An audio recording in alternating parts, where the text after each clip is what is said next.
Hello दोस्तों, स्वागत है आप सभी का हमारे चैनल लिबरो सेंटर पर।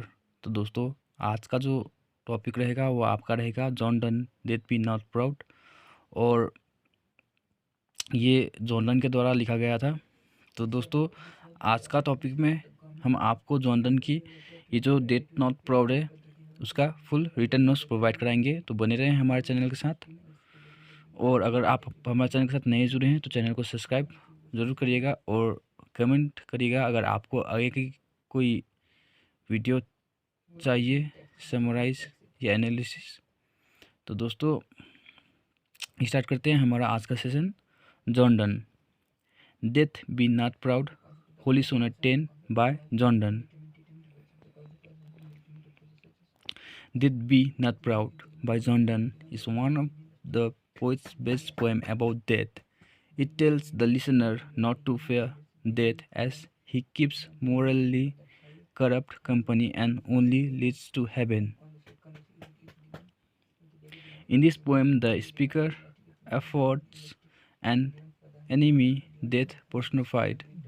This enemy is one most fear, but in this sonnet, the speaker essentially tells him of the way the speaker talked to death reveals that he is not afraid of death and does not think that death should be so sure of himself and so proud.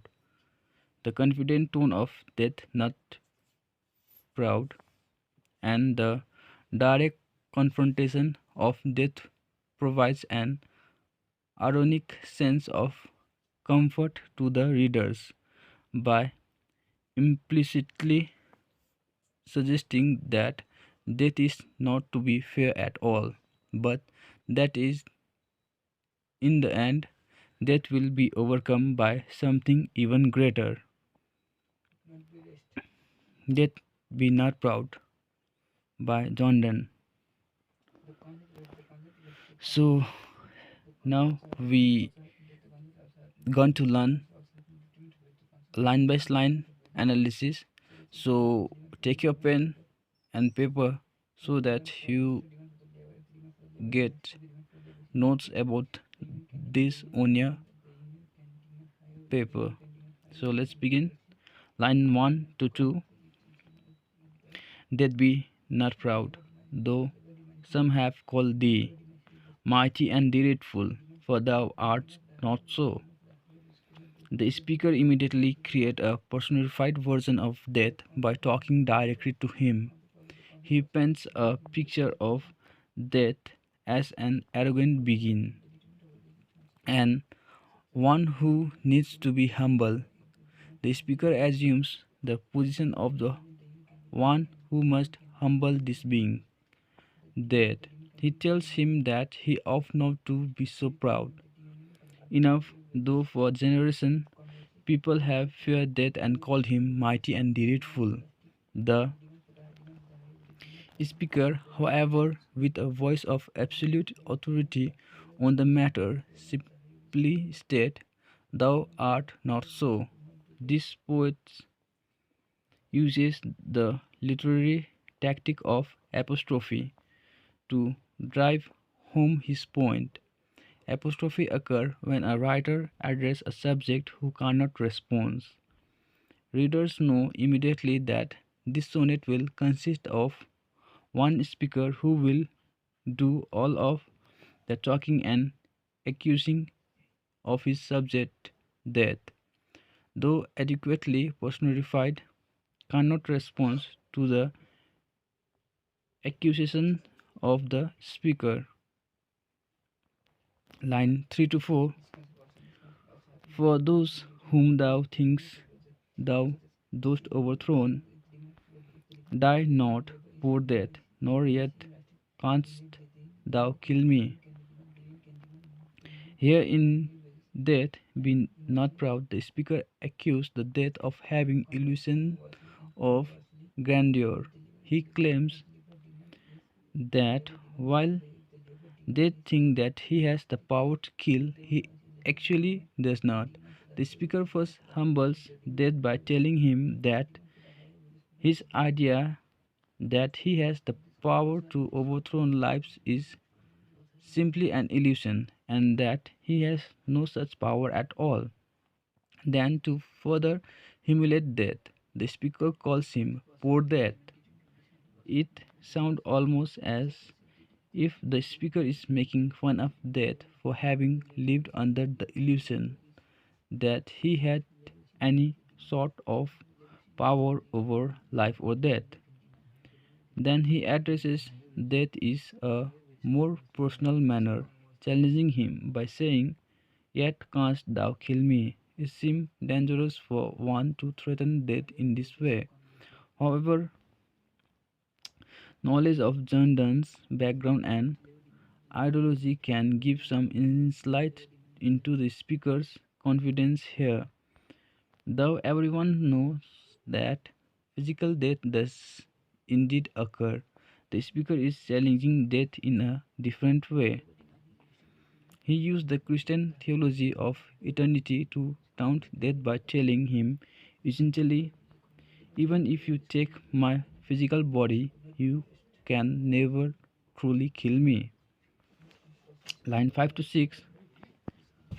From rest and sleep, which but thy pictures be, much pleasure than from thee, much more must flow.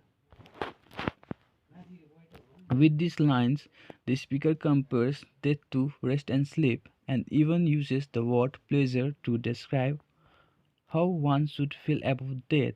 Just as a restful night of sleep brings pleasure, so should death. The speaker implies that sleep is simply a simple glimpse of death. Thus there is nothing to fear in death, for death will bring something like a pleasurable sleep. Line 7 to 8. And soonest our best man with thee do go, rest of their bones and soul delivery. Here, in Death Be Not Proud, the speaker says that the best man seems to experience death the soonest, while others have long questions why it seems as if the best people die soonest. The speaker offers an answer here, suggesting that the best among men deserve to experience the peaceful rest of death sooner without having to endure the agonies of a long life on the earth. The speaker describes death as rest of their bones and soul delivery.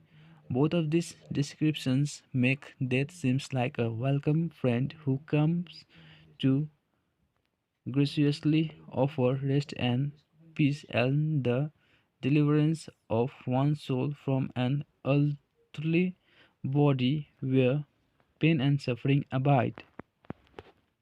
Line 9 and 10.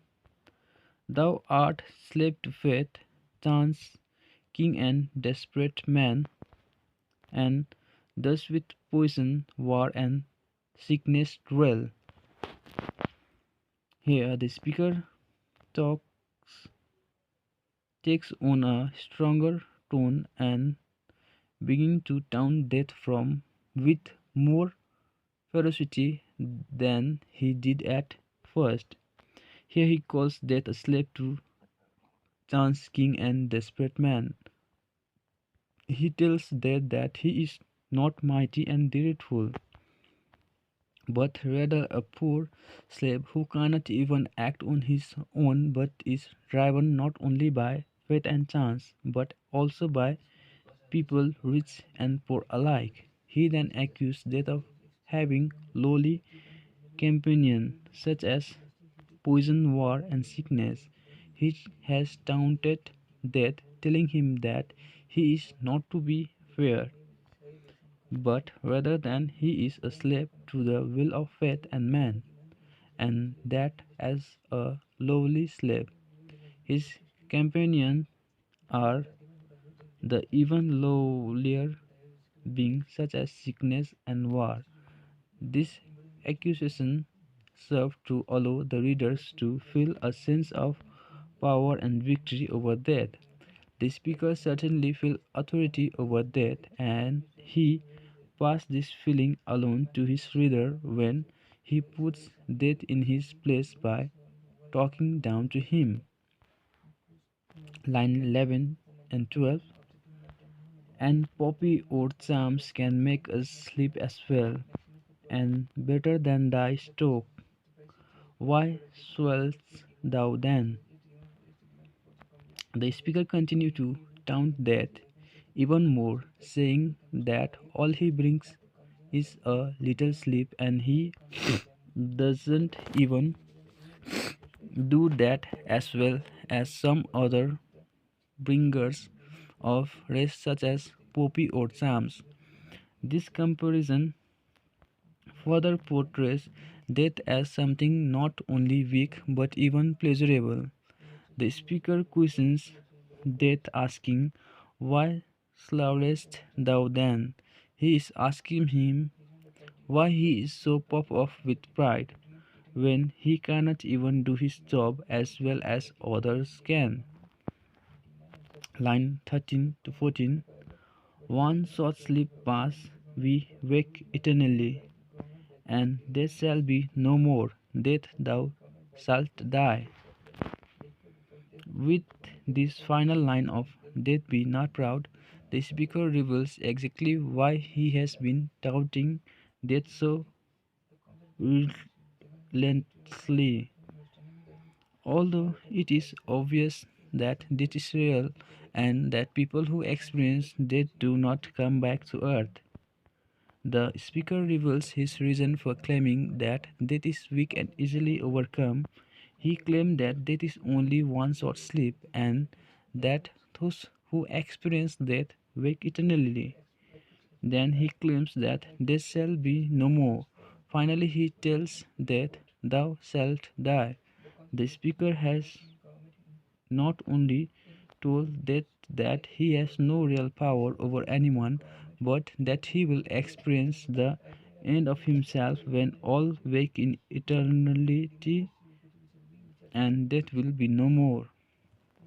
So, friends, till here we finish our whole analysis.